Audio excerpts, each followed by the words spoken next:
네, 어서 오세요. 1789년 7월 프랑스 혁명이 이제 시작된 지 2년이 지나서 1792년 6월 달, 4월 달이죠. 도망친 게 루이 16세와 마리 앙토네트가 도망을 쳤다가 지금의 벨기에 국경 그 바렌에서 잡혔어요. 유명한 일이죠. 그제 영상에도 한 두 번인가 소개해 드렸는데 이 탈출 계획에 이제 왕당파들도 계획에 참여했고요. 레오폴드 2세 오스트리아 황제도 참여를 했어요. 간접적으로. 근데 웃기게도 정반대편에 있는 그 혁명가 프리메이슨도 이 계획에 동시에 참여했다고요. 프랑스 역사 교과서는 왕당파 사람들만 소개하지만 우리가 저는 3년 전에 프리메이슨들이 어떻게 이 계획에 동시에 참여했는지 설명을 했습니다. 참 아이러니하죠. 서로 적대적인 세력이 왕의 탈출에 동시에 가담했다 이거예요. 그 역사의 사건이라고 하는 게 이제 계획이 있으면 그 계획을 덮어버리는 더 큰 계획이 위에 있어요. 네, 그걸 다 염두에 두고 이번 계엄령도 봐야 돼요. 이게 단순한 계엄령 문제가 아닌 것 같아요. 아무리 봐도. 어, 그래서 어떻게 그 양쪽의 세력이 다 이런 계획을 했는지 명확한 그 증거물들이 많지는 않습니다만은 이 왕의 탈출 사건이 왕정을 완전히 붕괴시키는 동기가 됐다는 것은 뭐 확실하죠. 입헌 군주제를 성립하는데 아주 중요한 사건이에요, 이 사건이. 그래서 왕을 체포한 지 이제 2개월 반 만에요. 1791년 9월 3일 날 입법의회에서 입헌군주제 헌법을 통과시킵니다. 뭐 차근차근 하는 거예요. 제1조의 왕의 인격은 불가침이다. 그래가지고 당시의 혁명가들도 이렇게 해버리면 제1조를 이렇게 넣어버리면 왕을 더 이상 단죄하기 어렵지 않느냐 이래갖고 입헌군주제 헌법을 좀 바꾸려고 그랬다고요? 또 바꾸려면 어떻게? 무슨 짓을 또 해야 된다고요? 왕은 불가침이니까 어떤 죄든 간에 기소할 수가 없어. 그러면 왕의 인격이 왕이 아니라고 얘기하면 돼요. 예, 그건 두 가지밖에 없어요. 예, 왕의 인격을 없애버리는 건 내란을 일으켜서 백성을 살해하든가 아니면 외환을 일으켜서 외국 군대의 자국당 침범을 유도하든가 이렇게 하면 이제 왕을 처형해 버릴 수가 있거든요. 그 생주스트가 그런 생각을 많이 했어요, 젊은이가. 그래서 마리 앙토네트가 오스트리아에 그 도움을 청했다는 편지 정도가 밝혀졌어요. 근데 그게 그 당시 밝혀졌는지 나중에 밝혀졌는지 알베르 소브리라고 하는 이 위대한 역사학자도 확신을 못한다고. 얼마나 복잡했나 몰라요. 그때 거짓 편지도 무지하게 만들어졌었고 가짜 뉴스가 뭐 횡행했고 그랬단 말이에요. 그래 실질적으로 보면 이제 왕과 왕비를 단죄할 반역죄로 기소할 항목이 뭐 거의 없었다. 이게 이제 나중에는 이제 사정이 달라지는데 원래가요 루이 16세가 1790년부터 프로이센 프리디 대왕 같은 사람들한테 이제 편지를 보내요. 오스트리아한테 편지를 보냅니다. 그래서 유럽 연합국을 만들어서 프랑스 왕국을 지켜달라 그랬어요. 이거 침공해달라는 소리잖아요. 이거는 외환죄를 일으켰다고요. 근데 그 당시는 몰랐죠. 그 편지가 오스트리아, 뭐 독일에서 50년 후, 응? 100년 후에 발견이 되고 그랬기 때문에 그 당시는 증거가 없었어요. 그 편지를 읽어보면 프로이센 프리리 2세가 보낸 편지가 뭐냐면 우리 돈 없다. 우리가 돈 모아갖고 프랑스 쳐들어가면 그 돈 다 돌려줄 거지. 만약 돈 못 돌려주면 우리 프랑스 땅 가져간다. 막 그랬습니다. 뭐 이런 편지들. 100년 후에 밝혀져요. 그런 편지들. 또 외환죄를 저지른 건 저지른 거예요. 루이 16세가. 근데 그 당시는 증거가 하나도 없었다. 그 당시 프랑스 국민들은 증거는 없었다 하더라도 뭔가 되게 공포를 느끼고 있었다고요. 의회도 계속 공포를 조장합니다. 조국이 위험에 처했다. 툭 하면 조국이 위험에 처했다야. 응? 아주 그냥 입에 달고 살았어요. 파트리옹 동주. 응? 달고 살았다. 그 루이 16세 특히나 마리 앙토네트가 오스트리아에 자기 친정집에 그 군사적 도움을 청해 갖고 침략을 유도할까봐 파리 시민들이 그게 두려워했다고. 얼마나 두려웠던지 거꾸로 오스트리아에 선전포고를 해버린다고. 뭐 그건 또 다른 문제지만 뭐 일단은 뭐 그랬단 말이에요. 이 두려움을 이기지 못한 그 파리 시민들이요. 8월 10일 날 왕의 집무실이 있었던 틸러리 궁을 습격해버리죠. 그래갖고 상당히 많은 사상자가 나타납니다. 수백 명이 죽어요. 이걸 기회로 의회는 헌법에 명시된 입헌 군주로서의 권한을 정지시켜버립니다. 그래가지고 내각도 모두 잘라버립니다. 원래 그래야 되는 거예요. 행정부 수장이요. 권한이 정지되잖아요. 그러면 권한 대행은요. 원래 국회로 넘어가게 돼 있어요. 왜냐하면 그 장관들 모두 다 똑같이 직무가 정지가 되거든요. 그게. 한국도 그런 법이 없다면 바꿔야 되는 거예요. 똑같은 놈들이야 같은 내각이라고요. 그러면 불씨를 또 남기는 거예요. 계속 국사를 꼬이게 만든다고. 그리고 나서 한 달 지난 다음에 군주제를 완전 폐지해버리고 제1공화국을 선언하죠.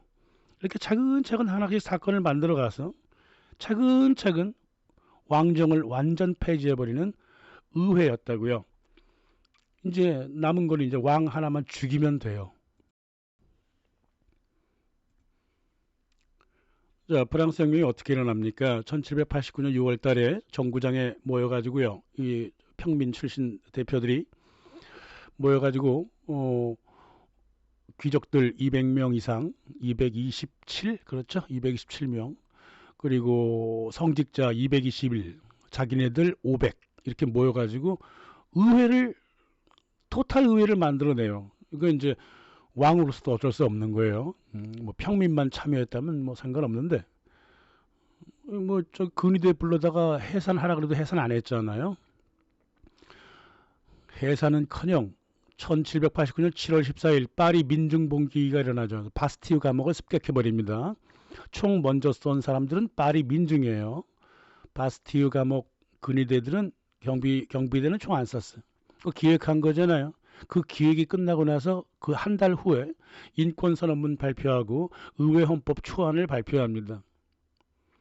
그리고 1791년 6월달 왕의 탈출과 체포를 기획하는데 이게 좀 복잡해요. 이거는 역사적으로 좀 상당히 공부를 더 해야 되는 부분이에요. 이게 어떻게 탈출이 됐고 어떻게 체포가 됐고 어째서 프리메이슨과 혁명가와 왕당파가 동시에 이 계획을 만들어냈는지 아직도 미스테리인데요.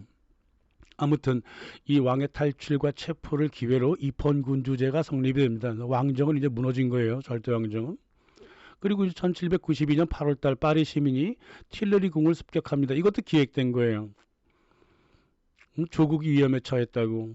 그 당시 오스트리아, 뭐 프로이센, 영국 그 어떤 나라도 프랑스를 침범할 생각이 추호도 없었고요. 이미 다 알고 있었어요. 혁명가들이. 지네가 지금 여러 가지 문제가 있어가지고 못 들어온다고. 근데 오히려 거꾸로 이제 프랑스가 오스트리아에 선전포고를 해버렸다고. 어떤 광기에 휩싸였다고요. 그 당시에 프랑스가. 그리고 나서 그거를 계기로 해서 군주제를 완전 폐지하고 제1공화국을 성립한 게 1792년 9월 달이에요. 이제 일사천리로 나가면 되는 거예요. 1793년 11월 달에 틸러리 궁에 있는 모든 그 사료들, 그 저기 행정 자료를 모두 검토합니다. 그래서 왕을 반역죄로 기소할 건수를 찾았는데 이 건수가 안 나와 잘. 그래도 어떻게든 간에 왕의 재판을 만들어내야 했습니다. 그래서 결국은 1793년 1월 21일 국왕을 사형 집행하고요. 9개월 후에 왕비도 사형시키고요. 2년 후에 왕세자가 옥중에 사망하도록 방치를 해버렸죠. 이래서 깔끔하게 왕정 체제를 무너뜨려 버렸습니다. 하려면 이렇게 해야 되는 거죠. 그게 기획됐든 어쨌든 간에 하여간 기획을 만들어서 항상 일을 처리했잖아요. 자연스럽게 벌어진 봉기 이런 게 아니라고 이게 프랑스 혁명이라는 게. 근데 일의 처리 방식은요 깔끔하죠. 레닌 보세요. 레닌은 로마노프 왕조 가족뿐만 아니라 친족까지 전체를 몰살하고 딱 한 명 남은 여자 공주가 저기 영국으로 도망쳐 버렸잖아요. 일을 하려면 그렇게 하는 거예요. 이거 아주 어리버리하게 하면 안 되는 거죠. 예. 그 혁명가들은 말이에요. 소소한 것까지 긁어 모아갖고 왕의 반란죄라 그러면서 33개 항목을 만들어내서 누가 혁명 프리메이슨 아니랄까봐 33도 33개 항목을 만들었다고 엉터리 같은 내용도 반복하고 말이에요. 제3신분 모임을 해산을 요구했다. 이게 어떻게 반역이야? 폭동을 진압하도록 명령했다. 이게 어떻게 반역이냐고요? 당연히 군주제 하에서는 강행해야 되는 것이고 바스티유에서 사태 일으켰다고 그 지네가 일으켰지 어떻게 왕이 일으켰나?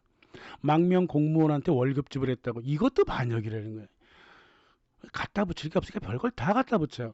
왕이 틸러리 궁에 갇혀 있었을 때 프로이센 군이 알사스 로렌 쪽으로 들어왔잖아. 그것도 방치했다고 반역죄라 그러고 혁명을 지지하지 않는 사제들 죽이지 말라 그랬다고 이것도 반역이라 그랬다.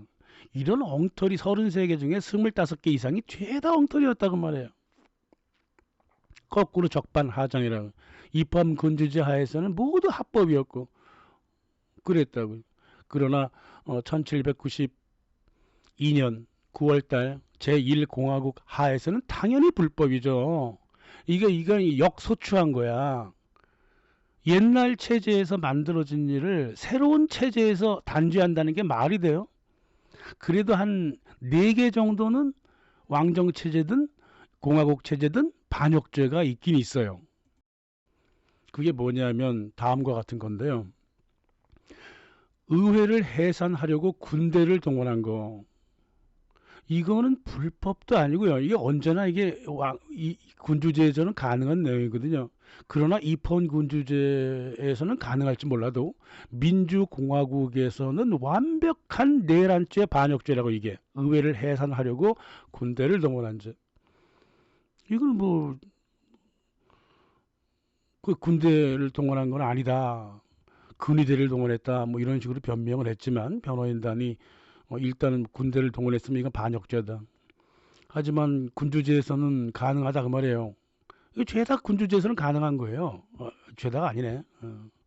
군주제에서도 좀 문제가 되는 것들이 의원들을 반혁명에 공모시킨 죄라 그랬다고.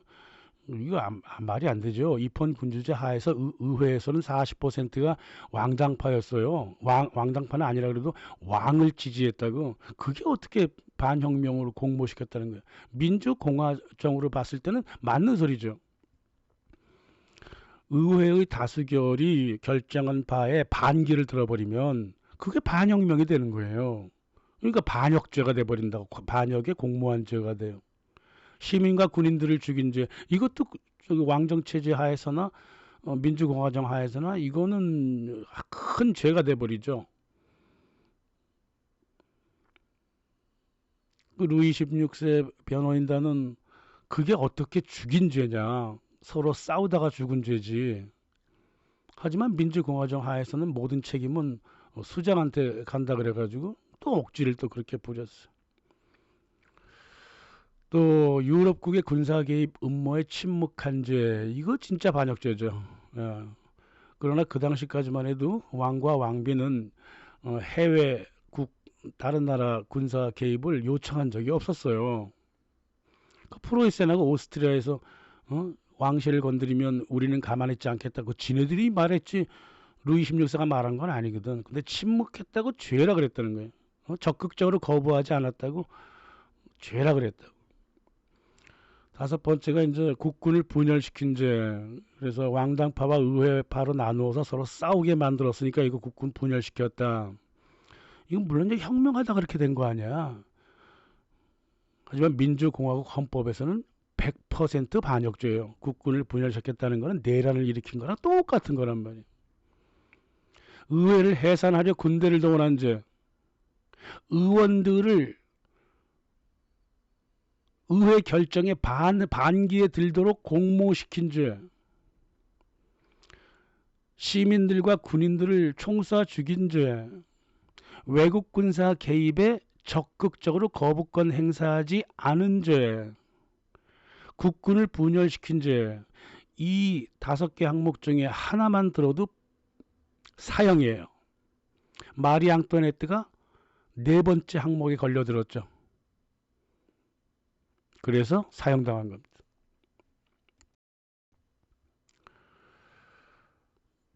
1793년 1월달에 의회가요, 4가지 질문에 표결을 했습니다. 루이 16세가 공공의 자유와 국가안보에 해를 끼쳤느냐.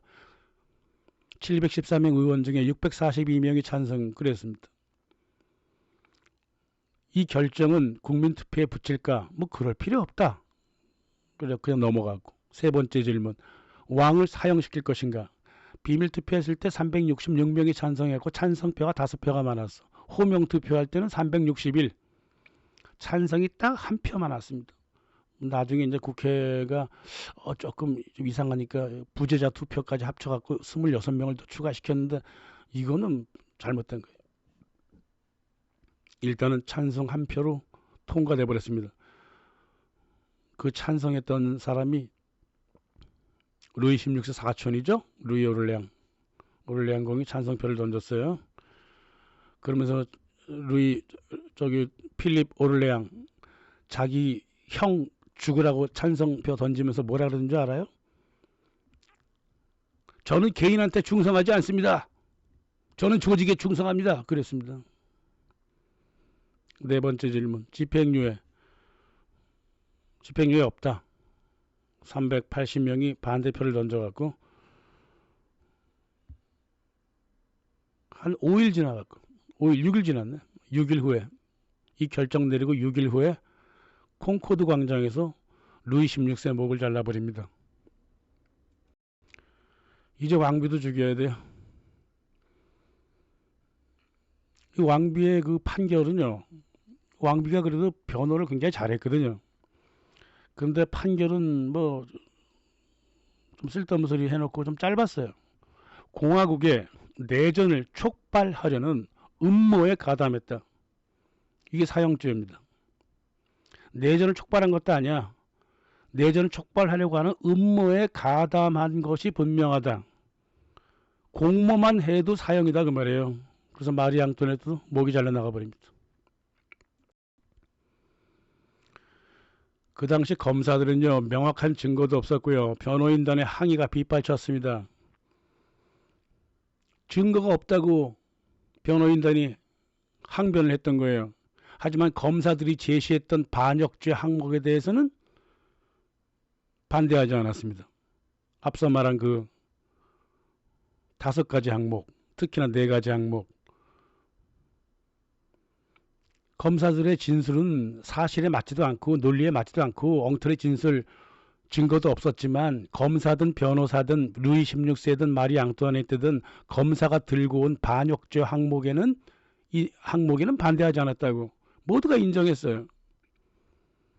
단지 증거가 없지 않느냐라고 항변했을 뿐입니다.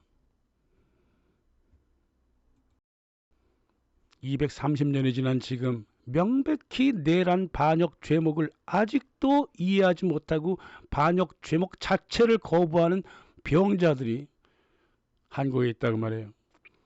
반역죄는 2가지입니다. 폭동을 통해 갖고 국가 내부의 국채를 변경시키려고 하거나 국헌 문란을 일으키거나, 그게 내란죄고요. 바깥 군대를 이용해서 자국 내 국토를 침범하게 하는 거, 그래서 국헌 문란을 일으키는 게 외환죄예요. 내란죄와 외환죄 모두 반역죄죠. 계엄령 포고문을 보세요. 정확하게 내란죄죠. 이제 곧 외환죄 증거까지도 나올 것 같습니다. 더 많이 나오겠죠. 이게 지금 이재명이 어쨌다 저쨌다, 부정선거가 어쨌다 저쨌다 이렇게 가볍고 협소한 일입니까? 내란과 외환을 모두 일으키려고 한 국채를 흔들어버린 죄라 그 말이에요. 그러니까 죽어야 된다는 거예요.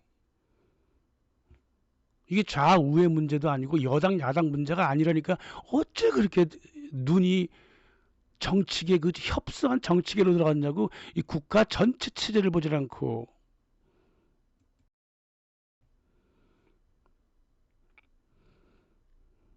그러니까 그런 식으로 좁은 시각으로 살아왔으니까 항상 매국노들을 용서해주고 매국노들을 감싸주고 그래 왔으니까 만사를 지네들 진영 논리로 티격태격 해왔으니까 매국노를 재생산하는 시스템이 만들어진 거 아닙니까? 더 나아가서 자기가 매국노인지도 모르는 매국노들을 무지막지하게 양산해 왔어요. 한덕수, 김현정, 김정은, 최석영 같은 애들은 적극적인 매국노지만 노무현 대통령은 자기도 모르게 매국노가 돼버렸잖아. 단죄하란 말이에요. 프랑스처럼. 프랑스는 되게 심하게 단죄했지만 그래도 나라의 국채는 끝없이 흘러갔다 이 말이에요. 절대 매국노가 정권을 잡는 짓은 하지 않았어요. 행정을 좌지우지하는 일도 절대 하지 않았다고. 니콜라 사르코지 이전까지, 니콜라 사르코지 이후부터는 마크롱도 그렇고 모든 매국노가 나라를 장악해버렸지만 프랑스 200년의 역사에 그런 일은 없었습니다. 하지만 한국은 뭡니까? 매국노 천지야 천지. 정치계가. 왜 이런 일이 벌어졌을까요? 매국노들 감싸가지고 재생산시켰으니까 그렇지. 다음 영상은 프랑스 의회에 관한 또 영상이 준비되어 있습니다. 감사합니다.